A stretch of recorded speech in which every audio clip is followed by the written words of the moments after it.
En ce temps-là, le nombre des disciples augmentant, les hellénistes murmurèrent contre les Hébreux, parce que leurs veuves étaient négligées dans la distribution qui se faisait chaque jour. C'est pourquoi, frères, choisissez parmi vous 7 hommes, de qui l'on rende un bon témoignage, qui soit plein d'esprit de saint et de sagesse, et que nous chargerons de cet emploi.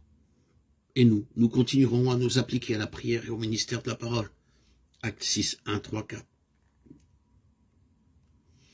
Alors que le nombre des disciples augmentait et que le Seigneur travaillait puissamment, le diable introduisit des murmures parmi les Grecs contre les Hébreux, parce que leurs veuves étaient négligées dans le service quotidien.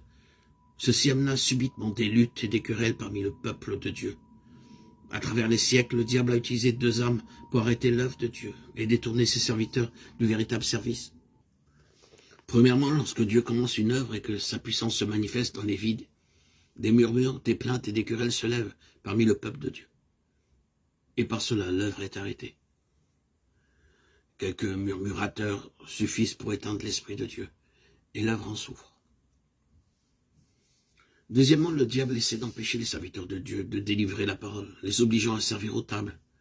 Il désirait que les apôtres abandonnent leur ministère important pour faire cela. Les priorités doivent être maintenues, et par sa grâce, nous pouvons le faire. Il nous accordera la sagesse divine de ses serviteurs dans Acte 6, verset 5. Et ceci, plus à toute la multitude.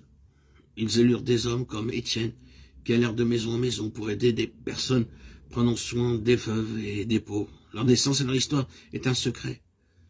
Ils cherchèrent simplement à servir là où il y avait un besoin. Lorsque le temps arriva, toute la multitude, d'un même accord, les choisit. Parce qu'ils avaient observé leur vie, remarquant qu'ils servaient sans vouloir se faire remarquer et qu'ils étaient aussi remplis de Saint-Esprit et de sagesse divine pour accomplir tout service.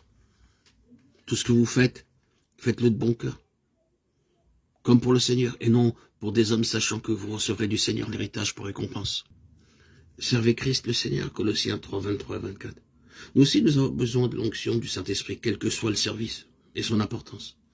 Cela peut être le service auprès des veuves, des pauvres, ou prendre soin du bâtiment, ou servir de la nourriture, ou bien installer des nattes, ou tout autre travail dans la maison de Dieu.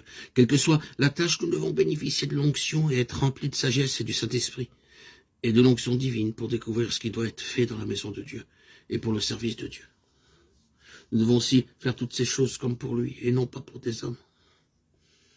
Voulez-vous être aussi un vase divinement élu?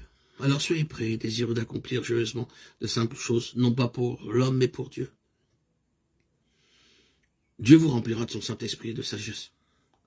C'est ainsi qu'Étienne fut choisi comme un vase de Dieu. Étienne, plein de grâce et de puissance, faisait des prodiges et de grands miracles parmi le peuple. Acte 6, 8.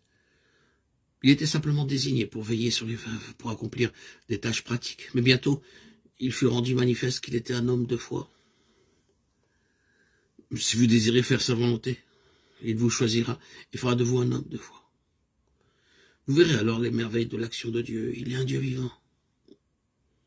Dans Acte 6, verset 10, nous lisons « Il ne pouvait résister à sa sagesse et à l'esprit pour lequel il parlait. » Étienne accomplissait son travail et en même temps, il donnait la parole à tous ceux qu'il rencontrait. Il était un homme humble et ordinaire, mais aussi un homme rempli de l'Esprit de Dieu, de sagesse divine, pouvant fermer la bouche des érudits. Ce n'est qu'en obéissant à Dieu qu'il vous donnera la sagesse divine pour affronter toute situation et qu'il fera de vous un vase élu.